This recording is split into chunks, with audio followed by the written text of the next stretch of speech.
Assalamu alaikum, my dear students. Today we are going to start with our reading lesson, which is The White Giraffe. Now, let's start reading. Martin Ellen's parents have died and she has traveled from England to Africa to live with her grandmother. So our main character is Ellen and she is living now with her grandmother, who owns a wildlife reserve.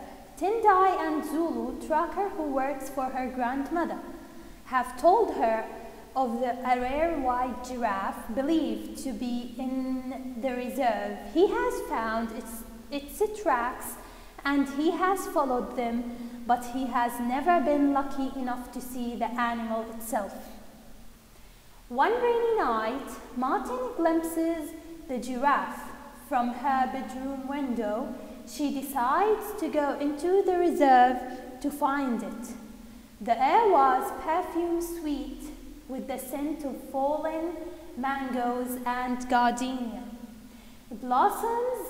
Martin set off blindly through the dripping trees in the general direction of the game park gate.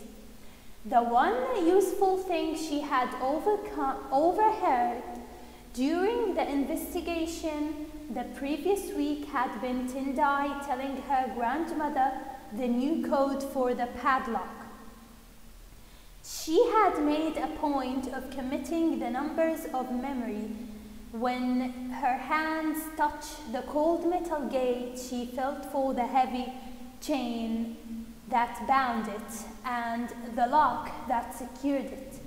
Only then did she switch on her torch and enter the numbers on the wet dial. The padlock clicked open. Martin stared down at it, unable to believe that it had been so easy. She realized Okay, where did we stop? Let's see.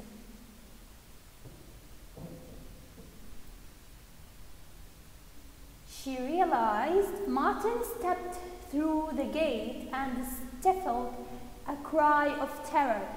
Two red eyes glared at her. The bushes shook violently and Waterbuck sprang up so close to Martin that its fur actually brushed her. With a shake of its horns, it bounded away into the blackness. Martin's heart smacked wildly against her ribcage. She tried to imagine what Tendai would do in a similar situation. Not that he was likely to be in a similar situation, but if he were, she was sure that everything would be about staying calm and thinking clearly, focused. She thought, I have to focus. I can do this. More than anything in the world, she wanted to find the white giraffe. Why she wasn't sure, she just knew she had to do it. So, at night, Martin went out to search for or to track the white giraffe, okay? The white giraffe was behind a gate in the reserve. Martin heard the lock or the password of this gate and she tried to open it to find the white giraffe. Okay? The beam from the torch picked out the path that led down to the water hole, where the frogs were competing in a noisy chorus. Blue lightning shuddered over the mountains on the far horizon. Martin set off as quickly as she dared, trying to avoid the puddles. Even so, her jeans were soon soaked through in places.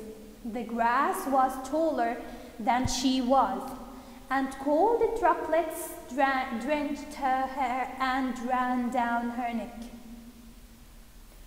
As she walked, unseen creatures slithered and scurried and hopped away through the undergrowth. Martin tried not to imagine the worst. She wasn't sure which she was most scared of, snakes and the creepy Crowleys, or man-eating carnivores, but she fervently hoped that she did not meet any of them. After what seemed an age, the temperature dropped and she saw she had reached the water's edge. She tried to pinpoint the exact spot where she had seen the giraffe. So finally she had seen the giraffe. She was pretty sure it had been beside the old gum tree that stood like startled skeleton on the left bank of the water hole.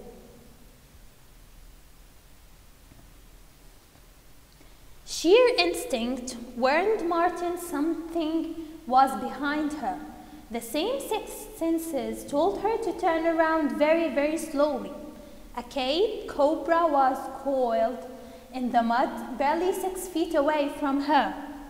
Hood spread wide, swaying in the yellow torchlight. Martin recognized it immediately as one of the most poisonous snakes in Africa, more deadly even than the mamba. Its golden coloring was unmistakable, so was the band around its throat. So, this was not the white giraffe, but it was a cobra, or as she described it, the most poisonous snake in Africa. Let's see what happens next. The cobra's lips parted and its black tongue flickered out evilly. Martin dropped her torch in panic. It rolled behind a boulder and dimmed to faint glow. Then it went out in the split second before she was plunged into darkness. Martin saw the cobra draw back its head to strike helplessly. She waited for its level bite. It never came. Instead, a pale blur exploded from the trees. There was a hideous hissing sound and the flash of flying hooves. The last thing Martin saw before she crumbled to the ground was the white giraffe. So finally she saw the white giraffe, but let's say this costs her a lot, okay? Now, let's introduce the most important vocabulary or words in this text. Zulu is a South African tribe, mango, a fruit, gardenia, a flowering plant, waterhole, a small lake, waterbuck, an animal like a deer, gum, a kind of a tree, cobra, a kind of a snake, mamba, an extremely poisonous kind of snakes. So this was our story for today, which is the white giraffe. Thank you for listening.